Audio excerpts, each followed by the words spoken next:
অবাক হচ্ছেন রাস্তার ধারে এত কাগজের টুকরো দেখে? অবাক হওয়ার কিছু নেই, এটা তো হওয়ার ছিল। কারণ আজকে যা শিক্ষা ব্যবস্থাটা যে পর্যায়ে পৌঁছেছে, যে অবনতি ঘটিয়েছে সরকার, আরও খারাপ দিন আসছে ভবিষ্যতে, সেটা দেখার জন্য প্রস্তুত থাকুন। বাচ্চারা বাড়িতে পড়াশোনা করছে না, বই খাতা তো যত্নই নেয় না, বই খাতা কোথায় রাখে তাও জানে না, বইটা টোটালি পড়া হয় না, বছরের শেষ হয়ে যায়, পুরো বই সেভাবে ফাঁকা থাকে। মাধ্যমিক পরীক্ষা দিতে গেছে, নিজের নাম জানে না, স্কুলের নাম জানে না, ঠিকঠাক করে লিখতে পারে না, অ্যাডমিট দেখে রোল নাম্বার লিখতে পারছে না, রিডিং পড়তে পারছে না, নামটা জানে না। তারা করবে না তো কী করবে? আর এইটা এসছে কোথা থেকে? সরকার পাস ফেল তুলে দিয়েছে, আজকে 15 বছর হয়ে গেল, পাস ফেল তুলে দিয়েছে, বই তো পড়তে হচ্ছে না। এই শিক্ষায় হলো কোথা থেকে, এলো কোথা থেকে, এত সাহস পেলো কোথা থেকে তারা? তাদের যদি একটা সুশাসনে যদি না রাখা হয়, তাহলে তো এরা হবেই, করবেই। তার জন্য অবাক হওয়ার কিছু নেই, ভবিষ্যতে খুব খারাপ দিন আসছে। ক্লাসের মধ্যে যখন স্যারেরা ক্লাস নেন, তখন খারাপ কথা, ল্যাঙ্গুয়েজ ইউজ করছে, যেটা বাজে ভাষা প্রয়োগ করছে। বাড়িতে পড়তে বসে না, বাবা মাও সেটা দেখছেন, কিছু বলছেন না।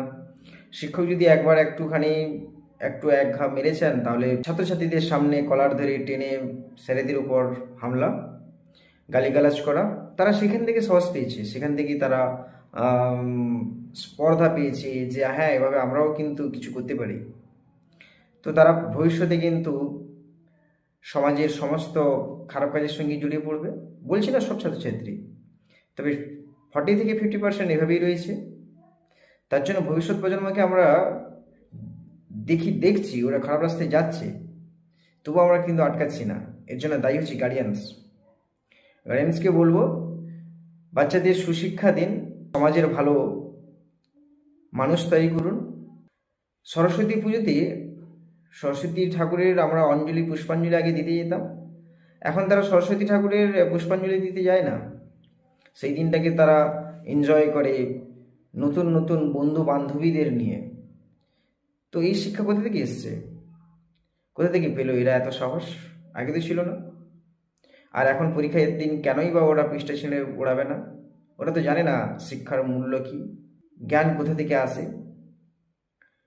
শিক্ষার দেবী সরস্বতীকে তো ওরা পুজো করেনি।